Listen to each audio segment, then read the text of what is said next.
Yeah, so it was at the end of last season and Dai put a post out on his Instagram about his little girl, and us as a club and Dai both got together and just thought, what can we do to move forward from this and help him and the supporters.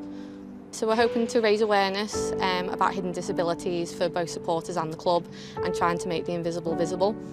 I'm Dai. And I'm Shaunie. And this is Delilah's story.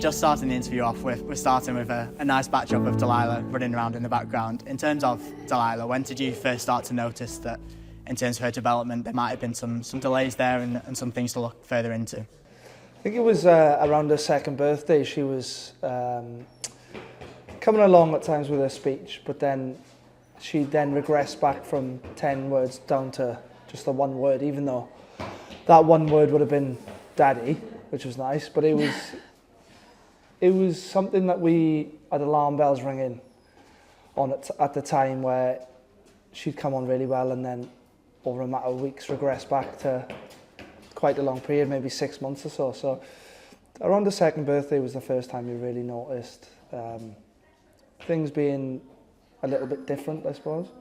Were you two quite keen to get a diagnosis, and when you did get one, what was that? What were you being told? I think at the time we had really good support. Dai was at Ipswich and we lived in Suffolk, and I know across the country waiting lists are like real long. But when we were in Suffolk, they were quite keen to get her in with the paediatrician, and she had some digestive problems at the time, and the paediatrician was quite forward in suggesting genetic testing. It threw us a little bit, didn't it? Because, you know, it was worrying. It was the first time we'd sort of heard anything like that, and they put her forward for genetic testing, and we got the results while Dai was on pre-season. The first pre-season trip to Spain it was, when we found out, wasn't it? Yeah. Was that difficult, not being together at that time? It was. We played Getafe on a Thursday, maybe, whatever day it was, and I came off the game to the worst text you can have of "please ring me," and a few missed calls. So it was really worrying for me personally, for being away, trying to settle in a new environment as well, but also not understanding fully of what we were being told. I think my main concern was her health. Is her health affected? Which was scary at the time because we didn't know the answer to that. Yeah, and I think the way that it was sort of, the news was given to us, the paediatrician who said, I'm not clinically trained to tell you, you know, what it means. You get a call saying that your daughter's got abnormalities in her genetic makeup, and she just sort of said, you're going to have to wait to see a geneticist to tell you what that means, and that was a 6-month wait. So you almost get told this news and they can't support you, they can't even tell you what it means, so that was really difficult for us at the time. She's making a lot of noise, she's playing with the dog. When you mentioned that 6-month wait, I suppose there's so much uncertainty over both of you. You're not even together at that point at the start. Do you even know how to feel, how to react? I built, in terms of me personally, while I was in Spain, me and Freddie have got on really well from day one. So I was lucky that I was with him a lot of the time and we could talk about it. But it was difficult, it was worrying, we were talking, we were getting all the results through, and I'm sticking all sorts of numbers and letters and things into Google to try and find something, which obviously I couldn't find anything because I wasn't searching the right things or whatever. But that week it took forever to finish, to get home to the girls, and then it was weird when I got home because I was expecting to see someone different than what I was used to because a diagnosis had been made. But she's just our Delilah, so it was all once I got home, it was a lot easier to manage than it was obviously being away. People naturally sort of fall back onto Google, where you can interpret things completely incorrectly. You can further panic yourself when there's actually no need to be panicked.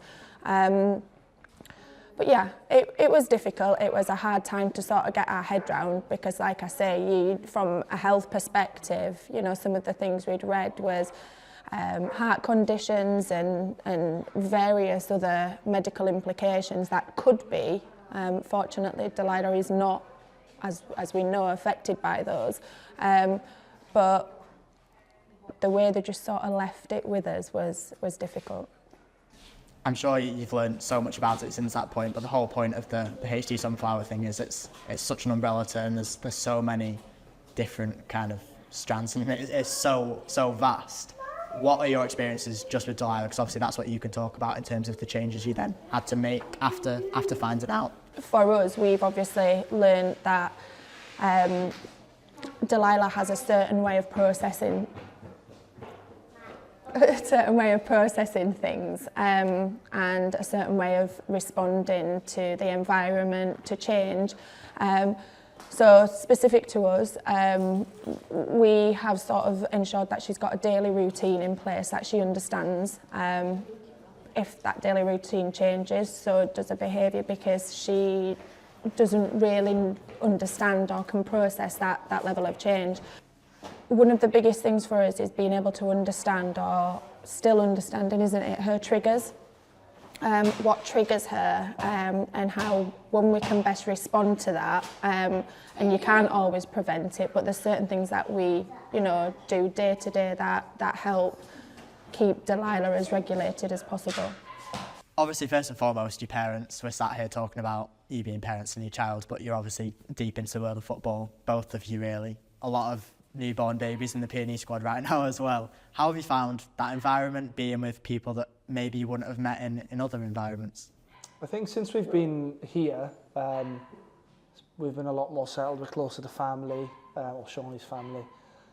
So that side of things is, since we've been here, it's been a lot easier to manage. But with football being football, we've lived a long way from family at times, and especially with the unknown with Delilah at one stage, it was difficult for both of us. We didn't really have the support because we were so far away. But I think being here at Preston with a great group of lads who all accept Delilah, it's been brilliant so far. She's currently waving a leaf out the window. But yeah, I think Shaunie will tell you about some games. Obviously, Delilah comes to the games, and it can be difficult when she's dysregulated. There's lots of people around, and I suppose it can be difficult, can it? With moving, you meet people that you don't necessarily meet if you're sort of settled in one place. We've met a couple of people. One of them is my close friend who has been going through this with her little boy. We met in Ipswich, and her knowledge and her support has been unbelievable. She's educated me to where I am today. We've educated one another.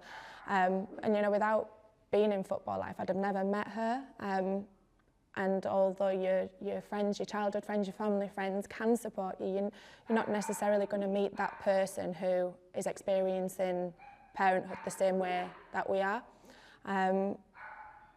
That's been a huge thing for us. The support that they've given us has been unbelievable. Obviously, as Shaunie mentioned, meeting different people through football also helped us with knowing the next steps to take with helping Delilah as well. Yeah. With people that probably have been through similar sort of journeys. The main reason why we're sat here talking today is the HD Sunflower scheme. It's fantastic news that the club are partnering with them and doing this going forward, and we'll hear more about that from Lucy later on. But in terms of you guys going through the hidden disability process over the past 3-4 years, how good is that to hear that the club which you play for and represent are really trying to make a change within the fan base? I think it's absolutely amazing. there's a lot more that needs to be done for society to be more accepting of neurodivergence. The Sunflower Lanyard has helped us immensely, from travelling to even coming here, and Delilah's way of communicating may not be understood, but they don't necessarily see how hard she's worked to get to that point. They don't see that her running off is actually a way of self-regulating as opposed to misbehaving. So the Sunflower Lanyard, and ultimately the reason, you know, we're here and doing this, it is to raise awareness and for to normalise things. The way Delilah behaves sometimes is different to a societal norm, but what is normal these days? As Shaunie mentioned, we just want to normalise things, and we want our sport and Preston North End to be open to everybody. What would you say to Preston North End supporters that might be going to games, they might be seeing these lanyards which they've never previously seen before? Hopefully this raises the awareness so they do know what they are, but what can they do to make that person feel more comfortable? Research what the Sunflower Lanyard is for a start. I think a lot of people see it and associate it with something that it's not. I know during COVID a lot of people wore these lanyards and it confused people as to what the purpose of the lanyard is. But there's been a couple of occasions where we've been at games and people have just not known how to interact, and it can come across as rude, and it's not necessarily the case. It's just that people are not educated enough in knowing what to do or what to say or how to be. Obviously the aim of this whole campaign is we're hoping that as many fans do take up the opportunity, and if they feel that they need to, they want to, they can wear these lanyards. What can Preston North End fans who are just finding out about this campaign might not know as much as you guys do? What can they do to help those people that are wearing the lanyards to make them feel more comfortable? I think first of all would be to research, obviously, the Sunflower Lanyard and read up and see why people are wearing it. And I think then generally just be patient with others. Everyone's going through something different, obviously, and I think just a little bit of patience goes a long way. From your experiences, what would you say, what would you advise to parents which might now recognise that the child might need an extra little bit of support? What would you advise they go and do? There's a lot of support out there, and I think ultimately it's understanding that there's no shame in your child needing that extra support. Our journey's been full of ups and downs, and there's no right or wrong way to go about it. So you can get a lanyard from the ticket office. If supporters aren't able to come into the ticket office, they can call up or they can send an email in and we'll be able to sort it. We do have a form to fill out, but it is an optional form, so if supporters don't want to fill it out, they don't need to. It won't affect them getting the lanyard. Who is your favourite player? Daddy. Freddie! Yay. Wow, what have you got? Thank you. What is it? Is this the biggest leaf that you could find? Little Daddy. Is it for me? Thank No, not yet. Is it a leaf? I can see you. Hello, my name's Daddy. What's your name? Delilah. Delilah. Are you French now? The main objective is to make an inclusive and welcoming environment for everyone attending our games.